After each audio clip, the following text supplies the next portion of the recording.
Happy launch day to everyone.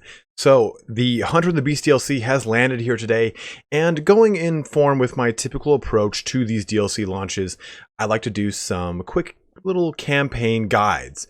Now, this campaign guide is not a cohesive guide on how to win the campaign. Rather, the way that these guides are constructed is that we go kind of through the first 20 or so turns with each respective new DLC's lord. And we talk about, hey, this is the same 20 turns that pretty much every person that plays for these campaigns has to deal with. And as you kind of progress past those 20 turns, it becomes the campaign that you want to play. So in this video here today, we're going to play the new Huntsmarshal, right? Markus Wulfhart and the Huntsmarshal's expedition.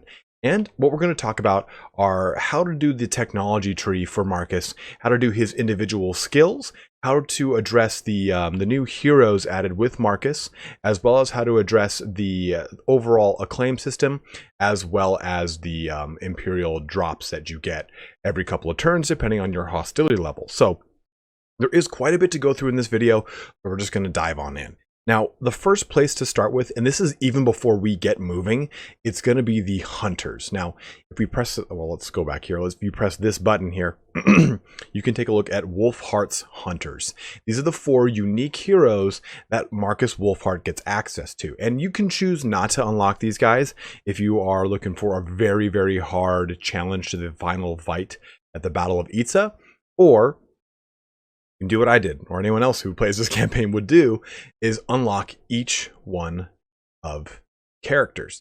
You have a Bretonnian Paladin, you have a Wood Elf Waystalker, you have a Master Engineer Dwarf, and then you have a Human Witch Hunter. Very similar to what you might think when you think of the Vermintide.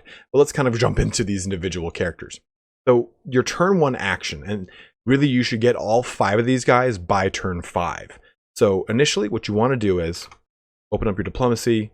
We're going to go to sort of attitude. Who does not like us?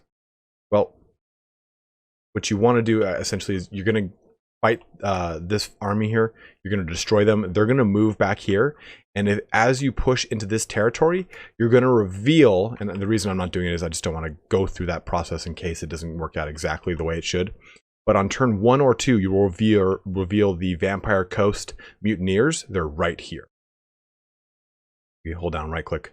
Oh, usually it'll kind of show that. Oh, there's Lon Hopek. But right here are the Mutineers. And in order to unlock the Witch Hunter, you have to be at war with the Mutineers. And a very easy thing is just declare war with them. You'll immediately unlock the Witch Hunter. Now, what you want to do after that, you take a look at this, it'll tell you how to get each one of them. Be at war with the following faction, Vampire Coast Mutineers.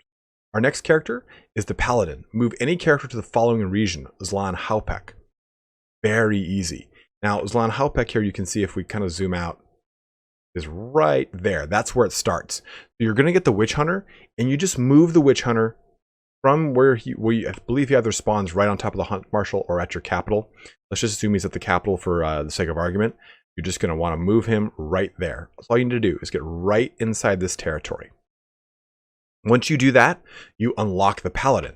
And once you unlock the Paladin, you're going to take your Witch Hunter and move him right here. Because this will then unlock the Dwarf. You need to get to the northern spine of Sotek. Let's go ahead and take a look at that as well. There you go, northern spine of Sotek, bibbity bobbity boop. And really, by the time you take the first faction, you knock out here and you go into Chotek and take Chotek, and then push down to Loxlon, you'll get to very hostile.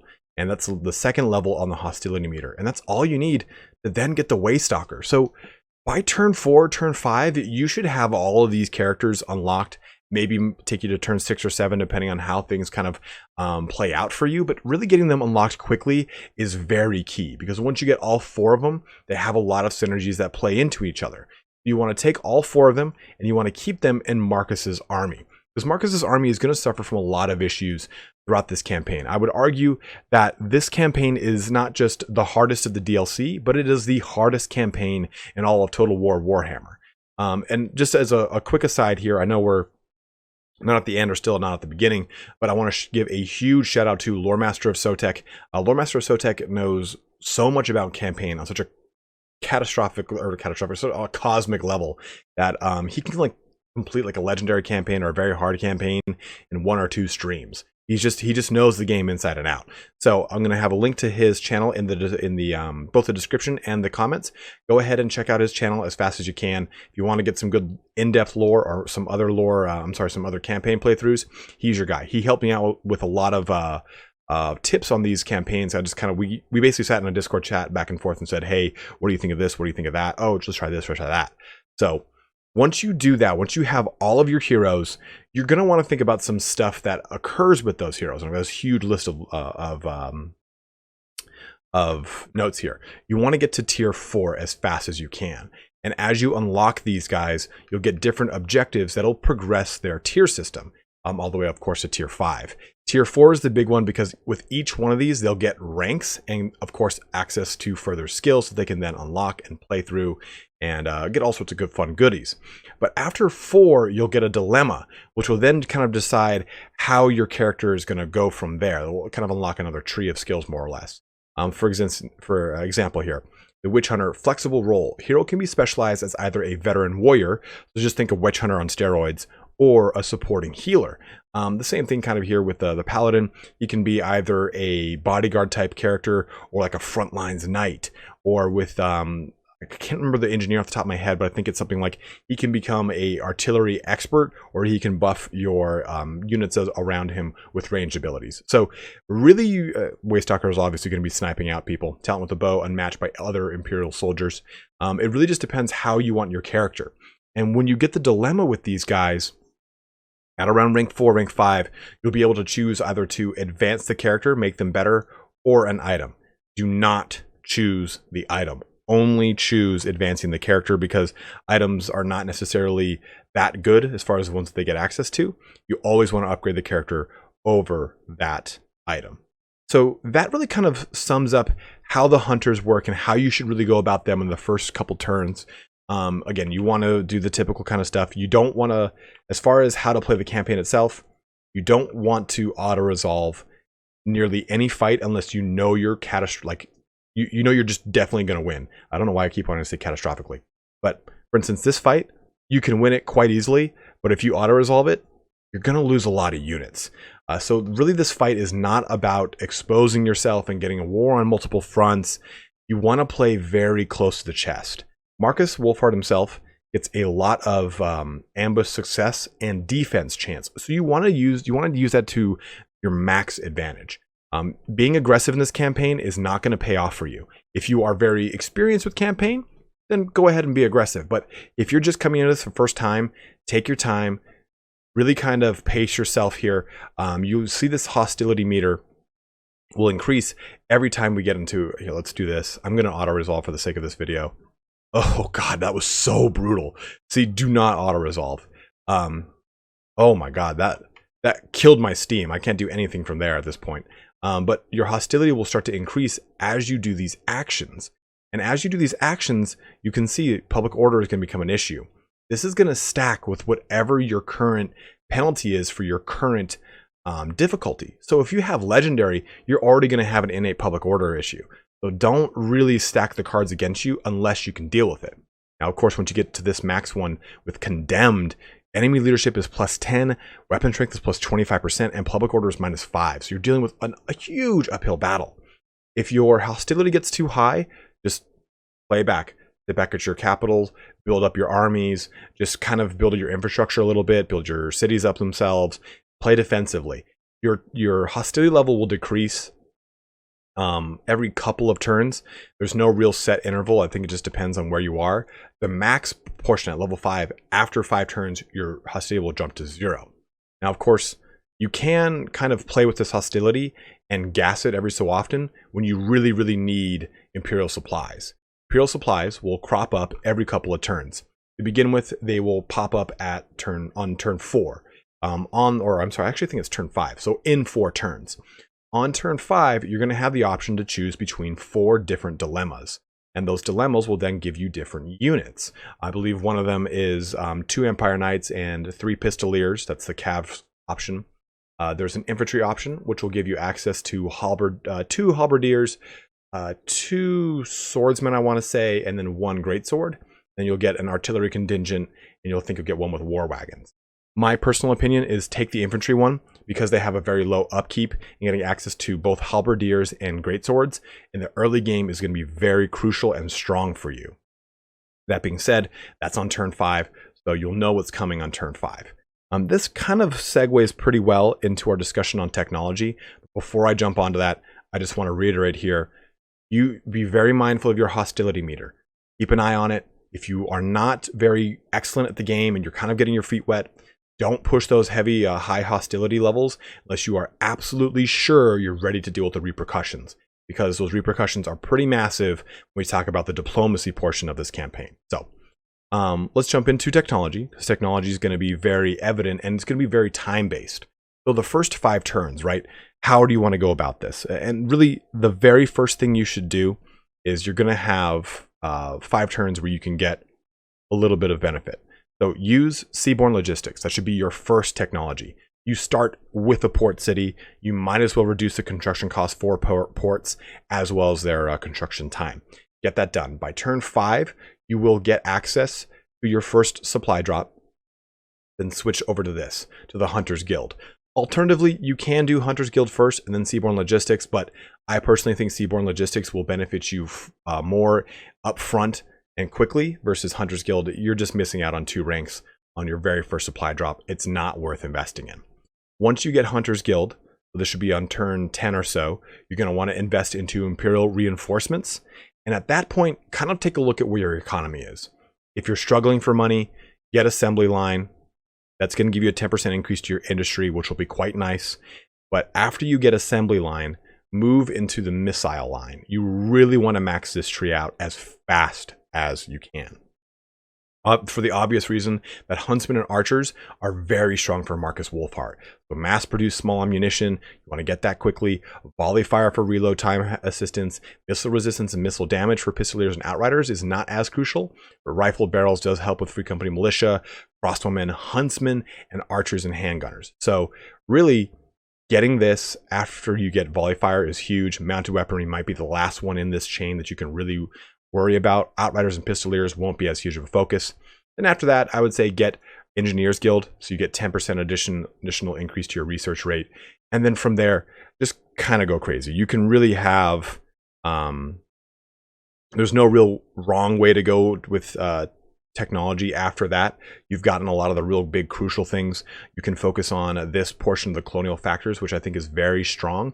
Tithe rebates is huge for some good growth and public order. Grain silos and colonial factors help out with some trade and settlement building increase in income. So just kind of go from there and figure out what you think you need the most in your campaign. Now, as far as diplomatic missions, I think these are as a whole pretty useless. If you're going to get any one of them and you've got the money to do it, do Purge the Foul. It'll help you out with leadership and your melee defense when you're dealing with lizardmen, which you're going to be primarily dealing with. Trust me. That's going to be your big opponent almost the entire time.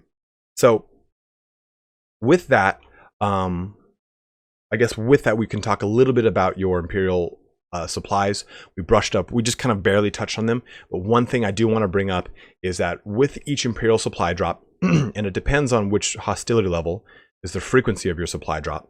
I think at low hostility, it's like 30 or 40 turns for your first one. So you want to kind of balance that hostility on a fine, nice edge between dealing with the penalties of it and the ability to get your Imperial supplies dispatched to you quickly.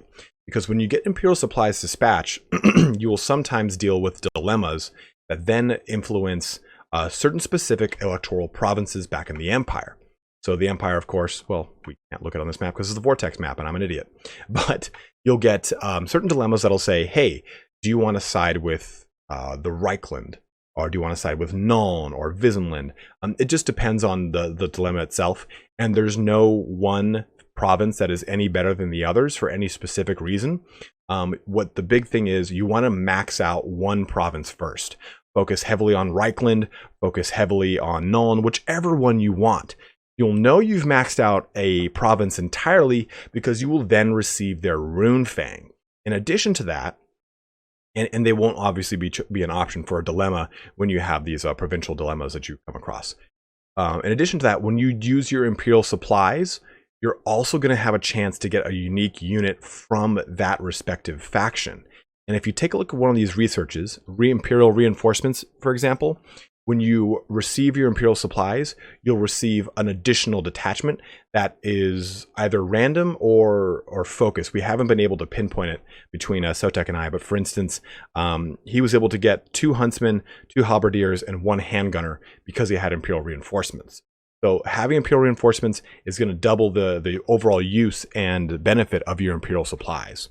Because when you get those Imperial supplies, they will appear in this kind of, it looks in the same kind of menu like this, but they'll appear right here and you can instantly put them into your army. So having Imperial supplies in abundance means that if you use and lose units quickly, you can just replenish them just as fast without having to worry about which buildings are producing what, where am I going to move to get that unit recruited, so on and so forth. So your Imperial supplies will be very huge, especially as your hostility increases.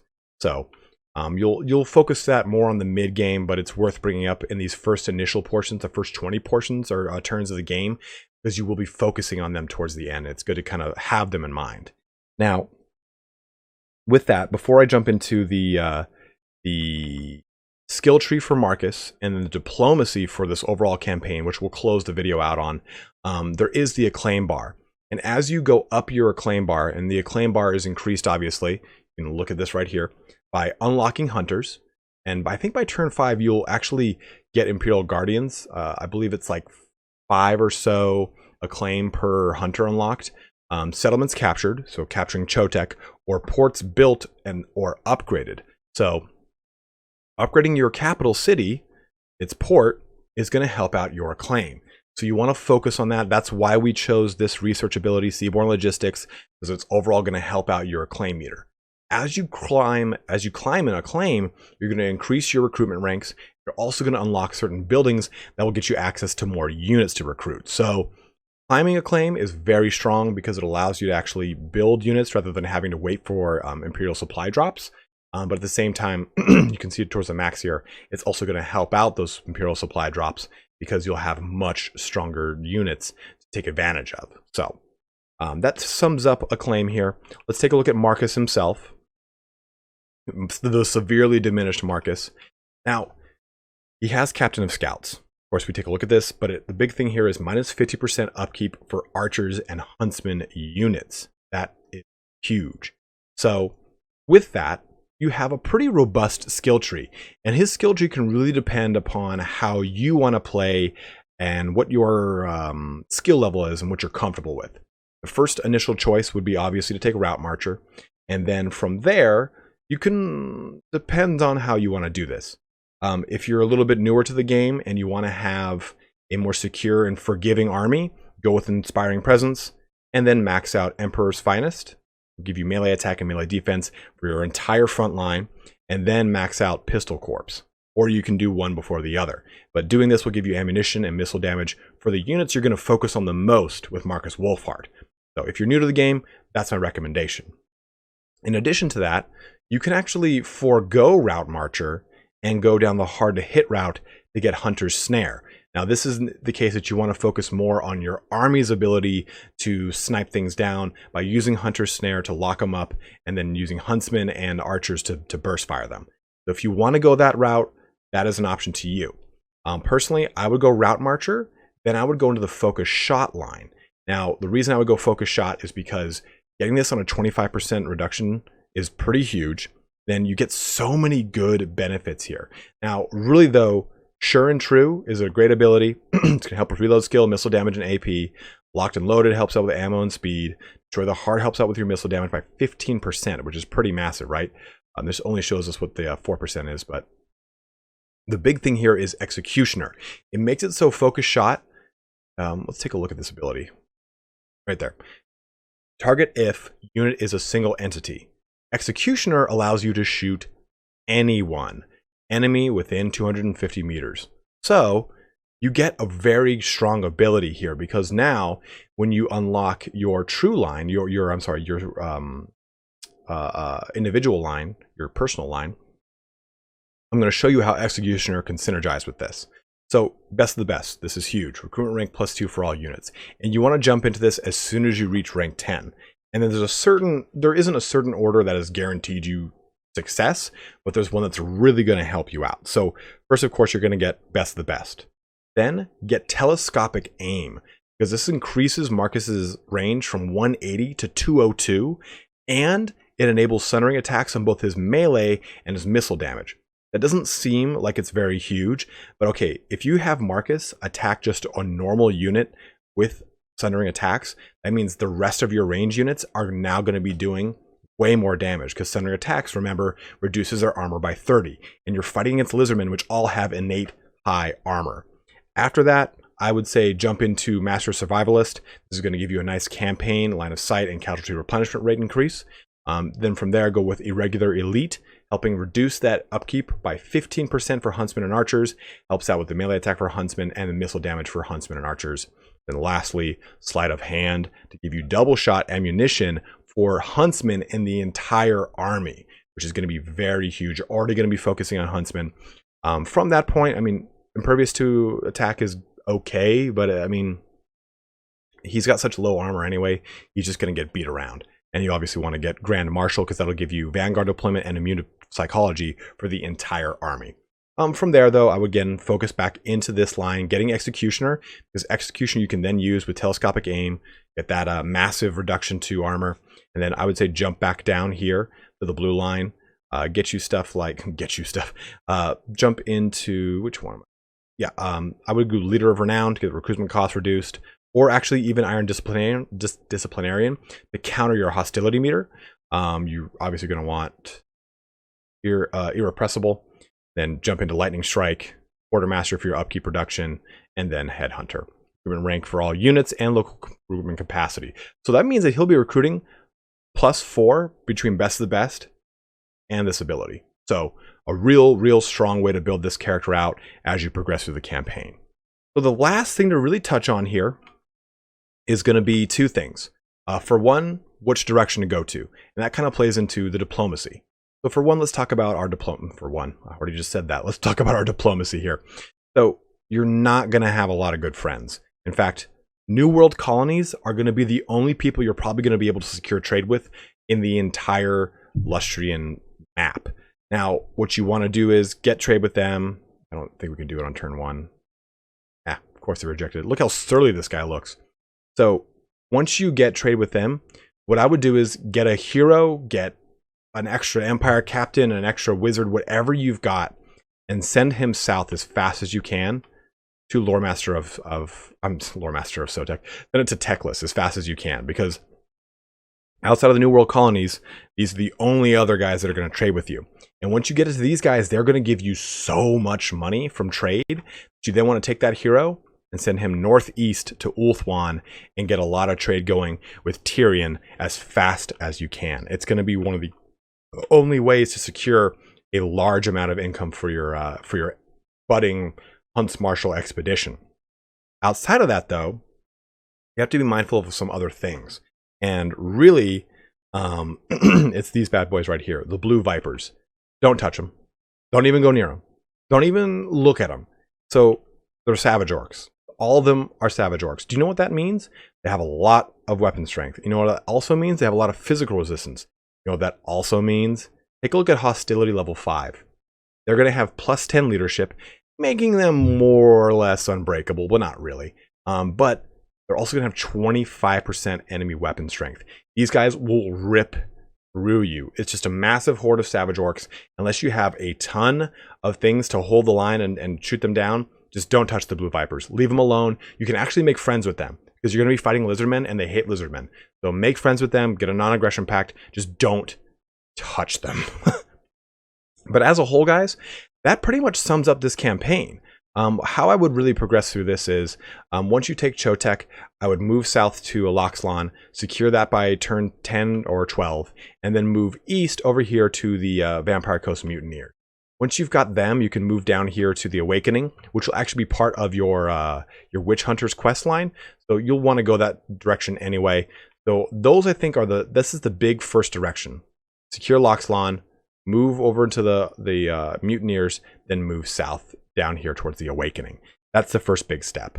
But two big points I want to point out before we close our video out. The first one is the more aggressive you are with this campaign, the harder it's going to be. So take your time, pace yourself.